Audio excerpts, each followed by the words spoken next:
Good evening बच्चों। ये हमने आपको कल नोट्स भेजा था गुरुत्वीय त्वरण जी के मान का परिकलन। इसको हम कैसे निकालेंगे, जी की वैल्यू गुरुत्वीय त्वरण का मान कैसे निकालेंगे, ये हम आपको समझाने जा रहे हैं। तो यहाँ पर कल मैंने जो रिलेशन भेजा था, ये जी, कैपिटल जी और स्मॉल जी यानी गुरुत्वीय त्वरण, कैपिटल जी मतलब गुरुत्वाकर्षण सार्वत्रिक गुरुत्वाकर्षण नियतांक। इन दोनों के बीच में क्या रिलेशन है? Small g is equal to capital G into capital M upon R square. ये हमारा रिलेशन है जी, स्मॉल जी और कैपिटल जी में, जहाँ पर हमें स्मॉल जी की वैल्यू निकालनी है, कैपिटल जी और कैपिटल एम और कैपिटल आर की वैल्यू हमको पता है। कैपिटल एम क्या है? कैपिटल एम पृथ्वी का द्रव्यमान है और कैपिटल आर क्या है? पृथ्वी की त्रिज्या, जिसकी वैल्यू हमें ज्ञात है। गुरुत्वाकर्षण सार्वत्रिक नियतांक की वैल्यू होती है 6.67 इंटू 10⁻11 न्यूटन मीटर स्क्वायर पर किलोग्राम स्क्वायर, और पृथ्वी का द्रव्यमान होता है 6 इंटू 10⁻24 kg, और पृथ्वी की त्रिज्या होती है 6.4 into 10⁻6 metre.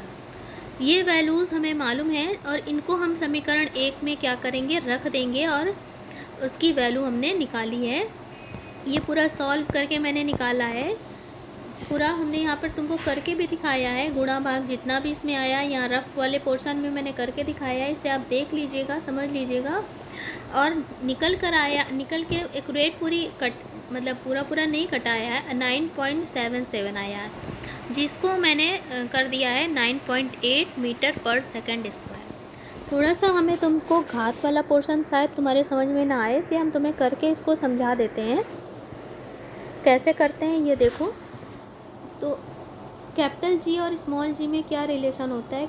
Small g is equal to capital G into M upon R square. Capital G की जो वैल्यू होती है वो होती है 6.67 इंटू 10⁻11। ये हमको याद करना पड़ता है। और पृथ्वी की त्रिज्या होती है 6 इंटू 10⁻24 kg, और पृथ्वी की जो त्रिज्या, पृथ्वी का द्रव्यमान होता है 6 इंटू 10⁻24 kg, और पृथ्वी का द्रव्यमान होता है 6.4 इंटू 10⁻6। अब आर स्क्वायर में है, यानी ये वाली वैल्यू हमें दो बार रखनी है, 6.4 इंटू 10⁻6, ये पृथ्वी की त्रिज्या है। अब हम क्या करेंगे, पहले घात को सॉल्व कर लेंगे। घात को कैसे सॉल्व करते हैं? जो घात वाली संख्या है उसको ऊपर ले जाते हैं। जब ऊपर ले जाते हैं तो घातों का साइन क्या होता है, नीचे बदल जाता है। अंश से हर में लाएं या हर से अंश में ले जाएं, तो उस घात का चिन्ह क्या होता है, बदल जाता है, बदल जाएगा। तो पहले तो हम संख्याएं सारी लिख देंगे, 6.67 इंटू, ऊपर ये क्या है 6, घात को एक तरफ लिख लेंगे, 10⁻11, और ये हमारा क्या है 10⁻24। नीचे क्या है 10⁻6, 10⁻6। अब क्या है, घात वाली संख्याएं गुणे में हैं, और गुणे में जब होती हैं तो उनके घातांक क्या होते हैं, जुड़ जाएंगे, 6 और 6 12। और ये जब 10⁻12 ऊपर जाएगा तो किस में हो जाएगा, माइनस में हो जाएगा। किस में हो जाएगा, ये माइनस में हो जाएगा, -12 हो जाएगा। और नीचे हमारे पास क्या बचा, 6.4 इंटू 6.4, यहाँ पर ये पॉइंट है ये। अब क्या है, सिर्फ हम घात को सॉल्व करेंगे, करके ऊपर मेरे पास क्या बचा, 6.67 इंटू 6 इंटू 10⁻11 इंटू 10⁻24 इंटू 10⁻12 बटे 6.4 इंटू 6.4। तो ये घात सॉल्व करेंगे 11, ये -11 और -12, तो कितनी हो जाएगी, 7 इंटू 6 इंटू ये 12 और 11 23, 24, और ये 12 -11 और -12 23।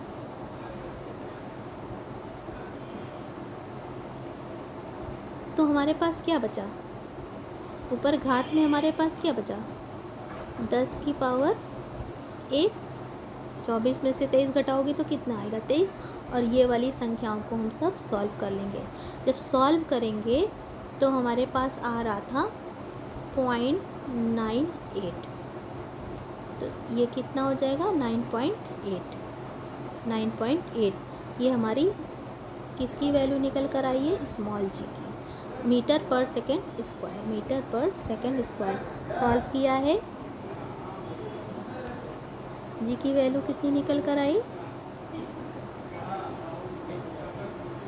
9.8 इंटू 9 जी की वैल्यू निकल कर आई थी 9.8 मीटर पर सेकेंड स्क्वायर। इसका नाम है गुरुत्वीय त्वरण। ठीक, तो गुरुत्वीय त्वरण के बारे में हमने पहले भी समझाया है, इसको देख लेना, नहीं समझ में आएगा। गुरुत्वीय त्वरण होता क्या है, पहले मैंने त्वरण के बारे में तुम लोगों को बताया है ना। त्वरण क्या होता है, वेग में परिवर्तन की दर। यहाँ पर ये गुरुत्वीय त्वरण कोई दूसरा त्वरण नहीं है। पृथ्वी क्या कर रही है, एक बल से क्या हो रही है, गुरुत्व बल से क्या हो रही है, किसी वस्तु को अपनी ओर खींचती है। जब बल लगाकर खींचती है तो उसके वेग में क्या होता है, जब जैसे जैसे वो पृथ्वी के करीब आती जाती है वैसे वैसे उसके वेग में क्या होता है, वृद्धि होती है, बढ़ता है उसका वेग। तो वेग में 1 सेकंड में एकांक समय में कितना परिवर्तन हो रहा है, वही क्या कहलाता है, त्वरण कहलाता है। किसी गतिमान वस्तु, किसी भी वस्तु के वेग में जो परिवर्तन होता है और उस वेग परिवर्तन की दर को हम त्वरण कहते हैं। ठीक है, तो यहाँ पर क्योंकि पृथ्वी के कारण से उसमें त्वरण उत्पन्न हो रहा है, इसलिए इसका नाम क्या हो गया है, गुरुत्वीय त्वरण। नेक्स्ट टॉपिक देखते हैं क्या है।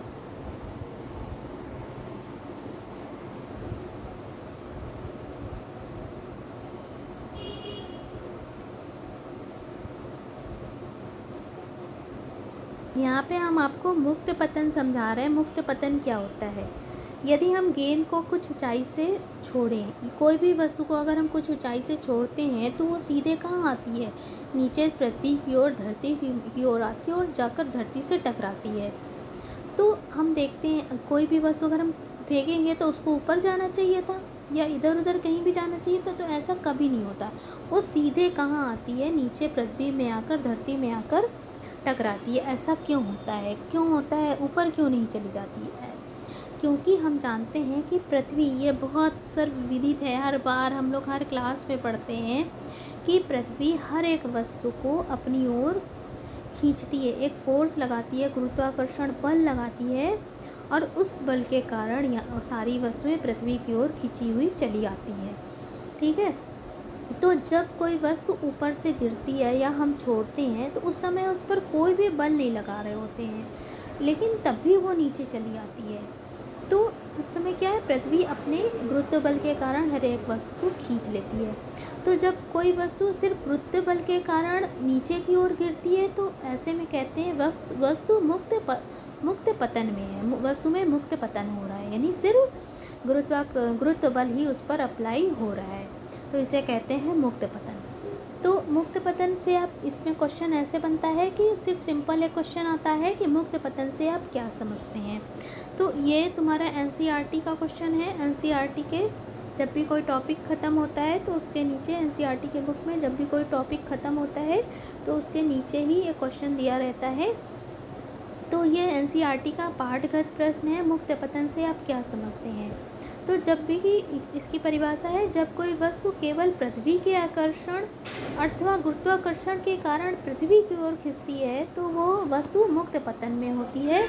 ऐसी वस्तु में गुरुत्वीय त्वरण कार्य करता है। गुरुत्वीय त्वरण क्या होता है ये मैंने कई बार तुमको समझाया है, फिर एक बार हम बता देते हैं कि जब वस्तु ऊपर से गिरती है या हम नीचे से ऊपर की ओर फेंकते हैं तो क्या होता है, जब ऊपर से गिरती है तो क्योंकि पृथ्वी उसको एक आकर्षण बल से नीचे की ओर खींचती है, उस पर एक फोर्स अप्लाई करती है, एक फोर्स लगाती है। जब फोर्स लगाती है तो उसके वेग में क्या होता है, धीरे धीरे वृद्धि होती जाती है, वेग उसका बढ़ता जाता है। ऐसे में क्या होता है कि उसके वेग में जो चेंजेज आता है, वेग परिवर्तन की दर को हम क्या कहते हैं, त्वरण कहते हैं। ये हमने पिछले चैप्टर में, फर्स्ट चैप्टर में पढ़ा है कि वेग परिवर्तन की दर को हम क्या कहते हैं, त्वरण कहते हैं। चूँकि यह त्वरण पृथ्वी के गुरुत्व बल के कारण उत्पन्न हो रहा है, इसलिए इसका नाम हमने क्या दे दिया है, गुरुत्वीय त्वरण। क्या नाम दे दिया है, गुरुत्वीय त्वरण। सिर्फ त्वरण वही है, उस वेग में वृद्धि उसी तरह हो रही है, लेकिन क्योंकि ये पृथ्वी के द्वारा अप्लाई फोर्स के कारण है, इसलिए इसका नाम है गुरुत्वीय त्वरण।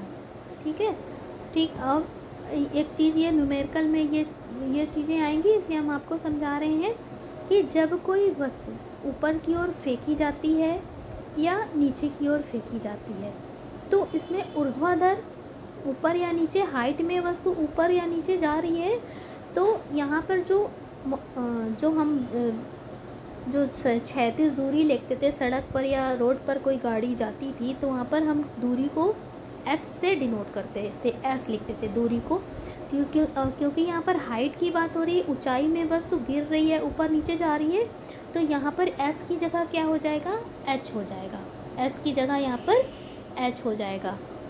और यहाँ पर जो वहाँ पर त्वरण था, त्वरण को हम ए लिखते थे, और यहाँ पर त्वरण को हम क्या लिखेंगे, जी लिखेंगे। क्या लिखेंगे, स्मॉल जी। यहाँ पर गुरुत्वीय त्वरण की जगह जी लिखेंगे। गति के तीनों समीकरण वही होंगे। यहाँ पर थोड़ी मिस्टेक हो गई है, यहाँ पर हाफ AT² होना चाहिए था। एच, ये वाला समीकरण तुम्हारा सही है। जैसे वहाँ पर क्या था, V = U + AT था, तो यहाँ पर क्या हो गया, V = U + GT। ए की जगह क्या हो गया, G हो गया। ये हो गया। अब क्या है, यहाँ पर क्या वहाँ पर क्या था, S =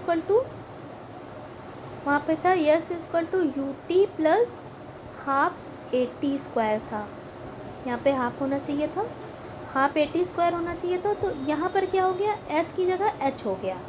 वहाँ पर दूरी, जो सड़क पर दूरी थी, यहाँ पर ऊपर नीचे, हाइट में वस्तु गिर रही है या ऊपर नीचे जा रही है, तो यहाँ पर S की जगह H हो जाएगा। और क्या हो जाएगा, H = UT + हाफ GT। ए की जगह G हो जाएगा। ये हो जाएगा। और ये वाला समीकरण भी इसी तरह, वहाँ पर क्या था तुम्हारा, वहाँ था तुम्हारा V² = U² + 2AS। यहाँ पर क्या हो गया, V² = U² + 2GS।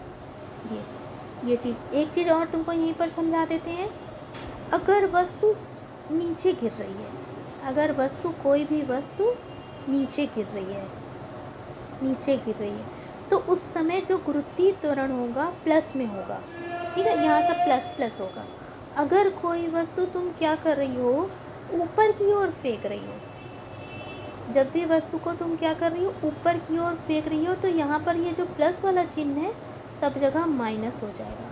क्या हो जाएगा, माइनस हो जाएगा। क्यों, क्योंकि उस समय हम क्या कर रहे हैं, गुरुत्व बल के विपरीत कार्य कर रहे हैं। ऊपर की ओर जब जाएगी वस्तु, तो उसके वेग में क्या होगा, वेग उसका घटेगा, वेग घटेगा, यानी उसमें मंदन उत्पन्न होगा। तो यहाँ जब मंदन होता है तो जी क्या हो जाता है, माइनस में हो जाता है।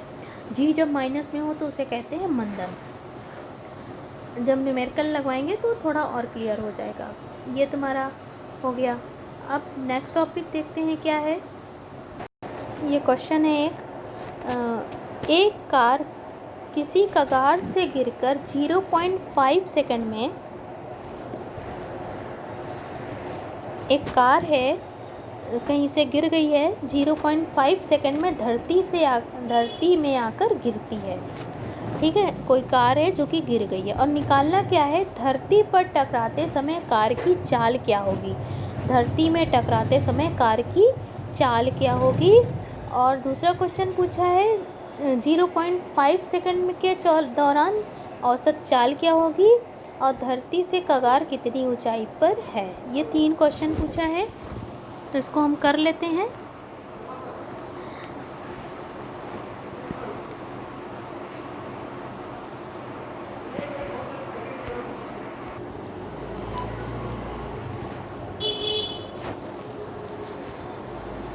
एक कार है तुम्हारी, और यहाँ कहीं से ये गिर गई है, ये कार थी, ये गिर गई ऐसे।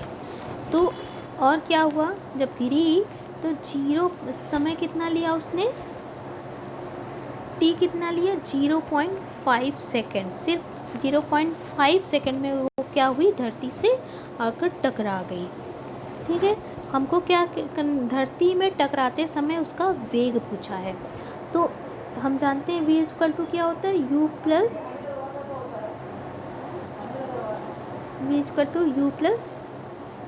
G T. ठीक, u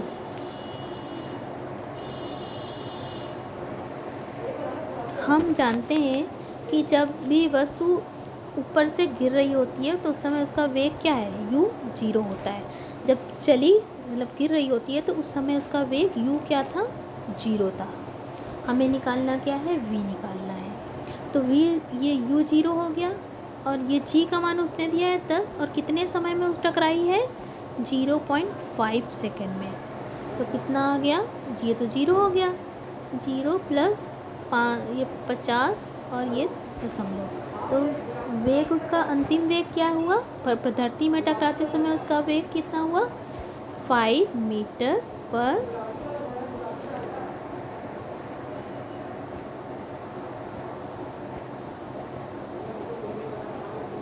पर सेकेंड। ठीक है, अंतिम जब वो धरती से टकरा रही थी तो उसका वेग कितना था, 5 मीटर पर सेकेंड। एक क्वेश्चन ये पूछा था पहला, समझ में आया होगा कि जब भी वस्तु, जैसे ऐसे भी है, जब भी क्या होता है, जब हम घर से चलते हैं तो हमारा वेग क्या होता है, जब भी हम गाड़ी उठाते हैं चलते तो समय u क्या होता है, 0 होता है। इसी तरह वहाँ पर जब कार कगार से गिर रही थी तो कगार से गिरते समय उसका जो वेग था, प्रारंभिक वेग था, 0 था। धरती पर, और जानते हैं जब जैसे जैसे वो धरती की ओर आती जाती है उसका वेग बढ़ता जाता है, और धरती पर जब से एकदम टकरा रही थी तो उस समय उसका वेग कितना हो गया, 5 मीटर पर सेकेंड। ये हो गया। अभी क्या है, नेक्स्ट क्वेश्चन इसी में पूछा है, 0.5 सेकेंड के दौरान औसत चाल पूछा है। औसत चाल मतलब कि एक एवरेज स्पीड पूछा है। तो औसत चाल बराबर क्या होता है, अंतिम वेग औसत चाल पूछा है, औसत वेग या चाल। तो अंतिम वेग प्लस प्रारंभिक वेग बटे 2। अंतिम वेग कितना था, 5 था, और प्रारंभिक वेग 0 था, बटे 2। 5 बटे 2 यानी कितना आ गया, जब 5 में 2 से भाग देंगे तो आएगा 2.5 मीटर पर सेकेंड। ये हमारा औसत चाल आ गया। सो छोटा सा क्वेश्चन था। फिर इसके बाद हमसे क्या पूछा है, तीसरा क्वेश्चन पूछा है, धरती से कगार कितनी ऊंचाई पर है। ये थोड़ा इंटरेस्टिंग क्वेश्चन है, ये बताते हैं, समझाते हैं। धरती से कगार कितनी ऊंचाई पर है, हाइट पूछा है। ठीक है, तो h पूछा है। h बराबर क्या होता है, ut plus half gt square. ये हमारा फार्मूला होता है। h निकालना है कि धरती और कगार की दूरी, जहाँ से कार गिरी थी वहाँ से और धरती की कितनी दूरी है, जैसे ज़मीन कितनी दूरी पर है। ये u जब गिर रही थी प्रारंभिक वेग क्या था, 0 था। t हमारा कितना आया था, 0.5 सेकेंड। ये और 1/2 g कितना है, कैपिटल जी, स्मॉल जी 10 है, और यहाँ पे आ नहीं रहा है, नीचे लिखते हैं, ये 0.0 इंटू 0.5 सेकेंड है।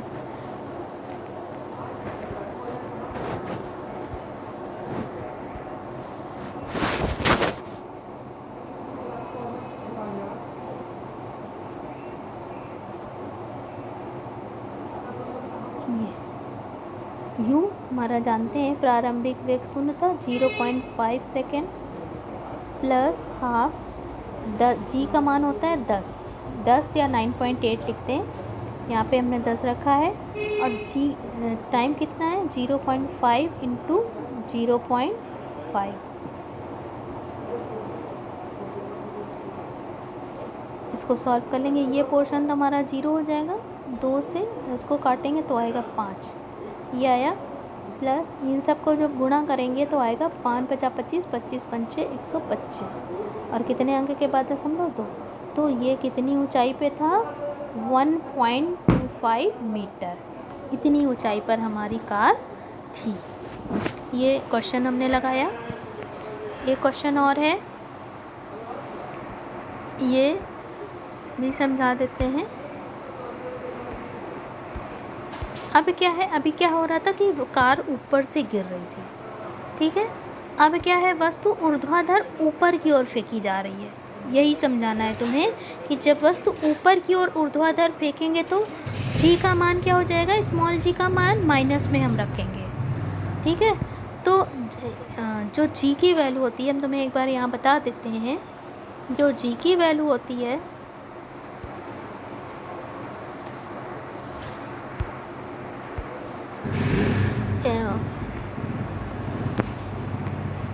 कहीं पर अपनी सुविधानुसार क्वेश्चन के नीचे दी रहती है। जी की जो वैल्यू होती है वैसे तो 9.8 होती है। अब 9.8 लगभग 10 के करीब है ना, तो कहीं कहीं 10 लिखी रहती है और कहीं कहीं 9.8 लिखी रहती है। इससे आप लोग बहुत ज़्यादा कंफ्यूज नहीं होइएगा, क्योंकि 9 में अगर हम एक जोड़ देंगे, ये 8 जो है 5 या 5 से अधिक हो तो इसमें एक अंक जोड़ लेंगे तो ये क्या हो जाएगा, 10 हो जाएगा। तो कहीं पर जी की वैल्यू 9.8 दी रहती है और कहीं पर 10। अब इसके पहले वाले क्वेश्चन में 10 दी थी और इस वाले क्वेश्चन में 9.8 रखी हुई है। अपनी सुविधा अनुसार मतलब इस्तेमाल हो जाता है। क्वेश्चन क्या है, एक वस्तु को ऊर्ध्वाधर दिशा में ऊपर की ओर फेंका जाता है और यह 10 मीटर की ऊंचाई तक पहुंचती है। एक वस्तु है जिसको हमने ऊपर की ओर फेंका तो क्या हुआ, 10 मीटर तक गई और फिर उसके बाद वो नीचे आने लगी, ठीक है। तो क्या है, क्या क्या तुम्हें इसमें काउंट करना, क्या क्या इसमें तुम्हें निकालना है। वस्तु कितने वेग से ऊपर गई, वस्तु कितने वेग से ऊपर गई। दूसरा क्या है, वस्तु द्वारा उच्चतम बिंदु तक पहुंचने में लिया गया समय। ये 2 क्वेश्चन पूछा है। तो यहाँ मैंने लिख दिया है कि जब वस्तु ऊर्ध्वाधर ऊपर या नीचे की ओर फेंकी जाती है तो उसको बोलते हैं ऊर्ध्वाधर। ये मैंने बता दिया है ऊर्ध्वाधर को किसको कहते हैं। वस्तु ऊपर या नीचे की ओर फेंकोगी ना तो ऊर्ध्वाधर, उसको बोलते हैं ऊपर या नीचे। तो जब वस्तु ऊपर की ओर फेंकी जाती है तो जब वस्तु महत्तम ऊंचाई पर अंतिम स्थिति पर पहुंच जाती है, जिस हाइट तक उसको जाना है उस हाइट तक पहुंचने पर अंतिम वेग 0 हो जाता है। क्या हो जाता है, अंतिम वेग 0 हो जाता है। ये बात हमने यहाँ लिख दी है। और तुमको क्या ज्ञात करना है, कितने वेग से ऊपर की ओर फेंकी गई, कितना फोर्स हमने लगाया, कितना वेग हमने उस पर उत्पन्न करा। तो यहाँ पर ऊर्ध्वाधर जब ऊपर की ओर गई तो अंतिम वेग वहाँ पर 0 हो गया, यानी v 0 हो गया। हमने तुम्हें ये पहले ही बता दिया है कि लास्ट पॉइंट पर उसका वेग 0 हो जाएगा। u हमें काउंट करना है +2gh, ये है। और यहाँ पर g की वैल्यू कितनी दी हुई है, 9.8, और h कितना है, कितनी ऊंचाई पर गई है, 10 मीटर पर ये गई है, ठीक। अब क्या है,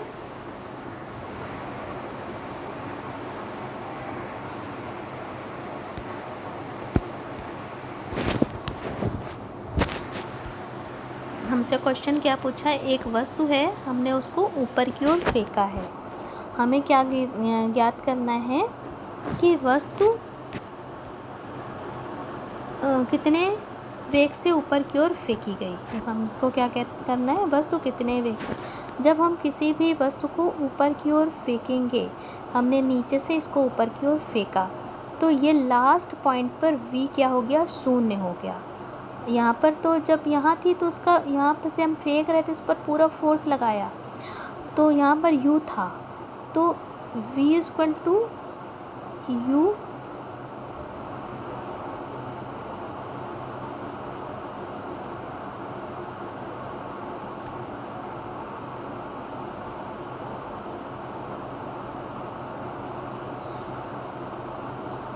+2gh।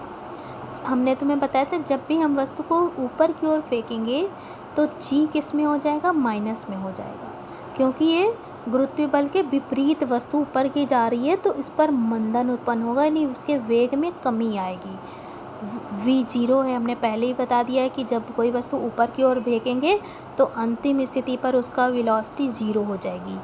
u हमें ज्ञात करना है, प्लस अभी हम प्लस में ही रखते हैं, और g की वैल्यू यहाँ पर हम क्या रखेंगे 9.8 इंटू, यहाँ माइनस में इसको रखना है, और 10 ये रखा। यहाँ पर क्या है, इसमें 9.8 में जब 10 से गुणा करोगी u स्क्वायर, यहाँ ये माइनस में हो गया, 9.8 से गुणा करोगे तो माइनस 9 कितना हो गया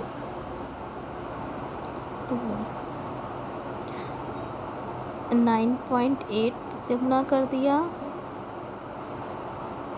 ये 10 हो गया और ये 2 हो गया।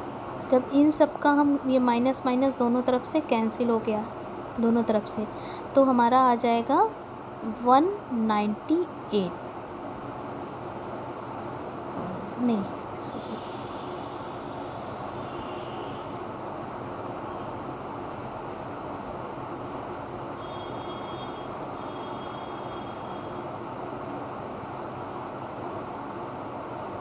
ये हमारा फार्मूला था।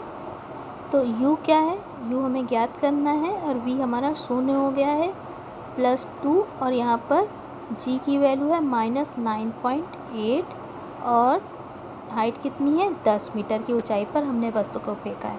u हमें अभी ज्ञात करना है, इसे हमें मालूम नहीं है। अब ये प्लस और ये माइनस, प्लस माइनस का गुणा यहाँ माइनस हो जाएगा, और ये इन सब का जब हम गुणा करेंगे तो आएगा 196। तो यहाँ पर क्या हो गया, u स्क्वायर माइनस में इक्वल टू -196, तो माइनस माइनस दोनों तरफ से कैंसिल हो गया, तो क्या आया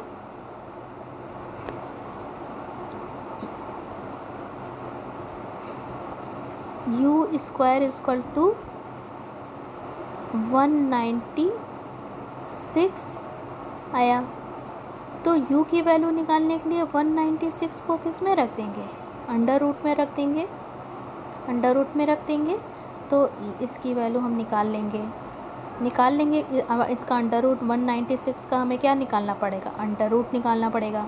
196 14 का अंडर रूट होता है, इसको आप निकाल लोगे 14 मीटर पर सेकेंड। ये हमारा आंसर आ गया, ठीक है, इसको निकाल लेना, अंडर रूट क्लास 8th में सिखाया गया है निकालना।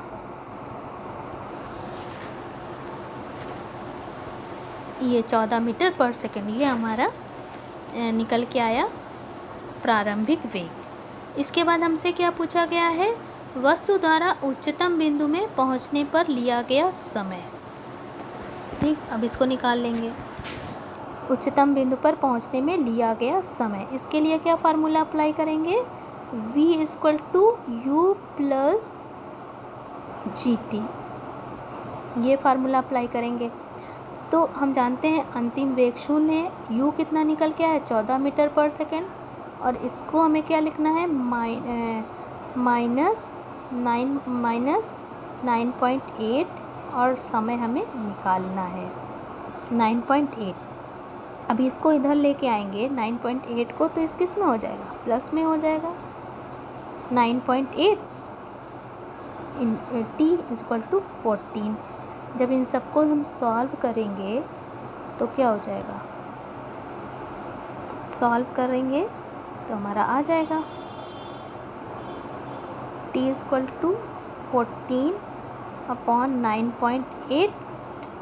जब दशमलव हटाओगे तो ऊपर क्या लग जाएगा, 0 लग जाएगा, और इसको हम सॉल्व करेंगे, जब नीचे से दशमलव हटाओगे तो ऊपर 0 लग जाएगा। 1 पॉइंट समथिंग कुछ आया था, मुझे याद नहीं है, तो देख लो।